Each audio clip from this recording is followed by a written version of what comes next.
Some other films that are wonderful is the film that is playing now called Before They Die. It's a film on a historical event about the Tulsa race riots, Black Wall Street. And as it was just historically many of our communities have been devastated by racism economically. This was a thriving black township, and obviously there was a race riot, and they tore down the homes, burnt them down to the ground, and so as the title suggests, the film documents some of the survivors, and we are fortunate to have Dr. Olivia Hooker, who's about 92 years old, was the first African American female Coast Guard, U.S. Coast Guard, and she's going to share her experience about what happened, how it has impacted her life, and hopefully the lessons that we can learn as a nation to avoid this happening again, and economically, making sure that our communities are thriving, that there are laws that are protecting our businesses. Some people could not get over it, but most people did. Yes. What do you see looking at the psychological effect of having the government turn its back on its responsibility after allowing such harm to happen to people? What's the psychological effect that you saw from your professional position on black people at that time? And then do you see any of that continued psychological effect harming us today? Well, all of our parents would, instead of talking about what happened last year, would talk about how can we make sure this doesn't happen again or happen to someone else. And I think that was what would carry us through, because I was only 6, so I thought that life, liberty, and the pursuit of happiness pertained to me. And I couldn't believe when I woke up and I heard the bullets hitting the house. I thought, it was hell. But when my mother heard me say, how can it hail when the sun is shining brightly, she said, come with me. And she took me in the living room to peek through the blinds. And she said, you see that up there? That's a machine gun. And that's the captain of the machine gun. And your country is shooting at you. I'm Dr. Denise Clement. I'm the producer of Before They Die, which is a documentary that chronicles the journey of the survivors of the 1921 Tulsa race riot in their quest for justice. These are elderly survivors who've been waiting for over 90 years to get justice for an event that happened back in 1921. 42 square blocks of Tulsa, Oklahoma, the Greenwood district, also known as Black Wall Street, was burned to the ground in less than 24 hours. 10,000 people became homeless overnight. An estimated 300 were killed. And yet it's the worst race riot in the history of the country, and most people have never heard of it. And there are people who were born and raised in Tulsa who didn't know about it, or who don't hear about it until they've left Tulsa and come back.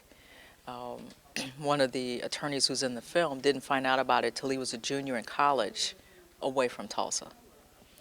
So the importance of the story is that it's American history that's not being told. I interviewed 22 survivors.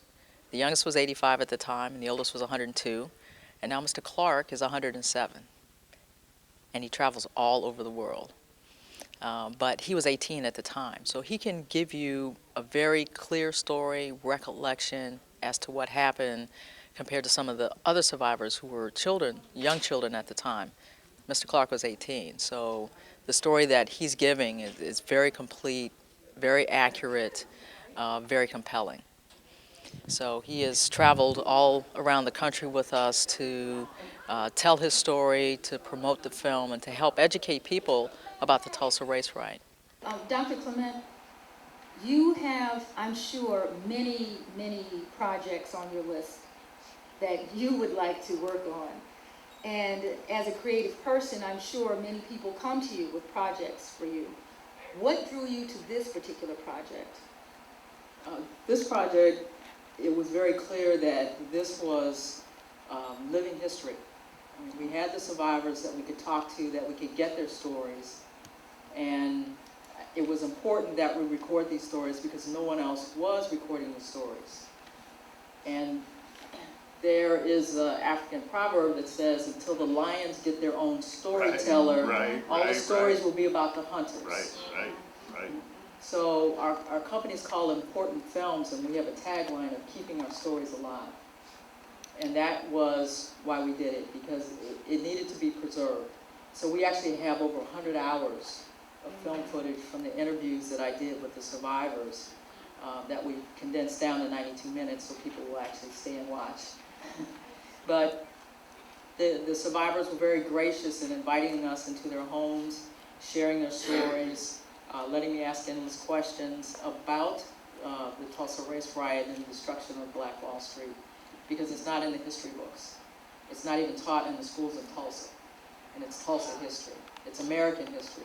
We worked on this film for 6 years because we were following the court case. The survivors had a case against the city of Tulsa and the state of Oklahoma for being compensated for what they lost back in 1921. Now, everyone agrees that in 1921 they couldn't have gotten a fair trial, and in fact, there was a grand jury that said the victims brought it upon themselves to have their homes and businesses burned to the ground. And once the grand jury came out and said that, then the insurance company said, we don't have to pay all these claims. And so they received no compensation for what they lost, which was in the millions of dollars in 1921. I mean, that was what was in the newspapers, the millions of dollars of loss to the community. I mean, homes were lost, businesses were lost, schools, hospitals. I mean, this was a very thriving community. The dollar circulated 36 times in this community, so it supported itself. It grew as a result of that support, and it was very prosperous, which is why it was called Black Wall Street. How can we deal with the envy that people still have of what we have? Right. Because so much of it was envy. The fact they resented the fact that we had more than they.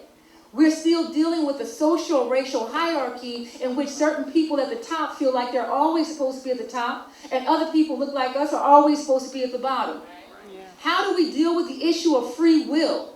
The fact that we should be able to choose where we want to go and how we want to get there, what we want to do once we get there, and how do we choose each other?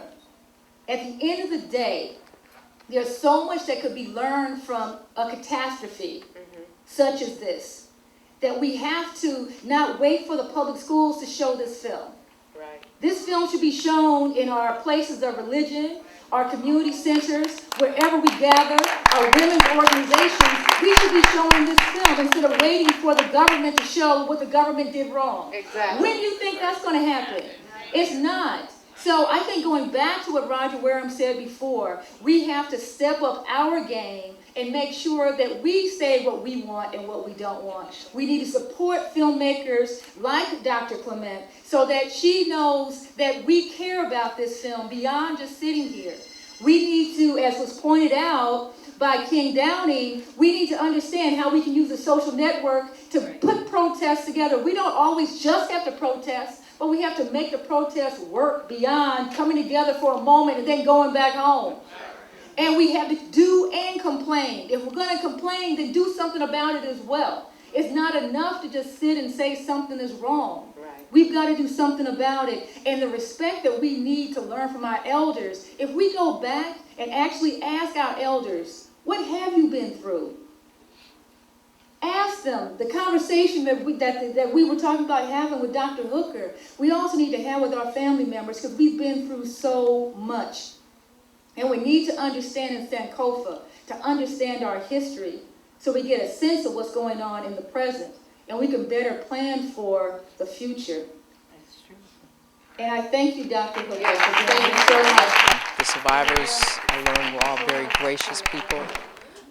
They were willing to share their stories with us and to let us bring their stories to film and to the country and the world.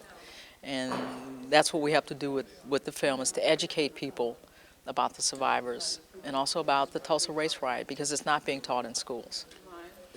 And so our company is called Important Films, with a tagline of keeping our stories alive, because if we don't do it, no one will.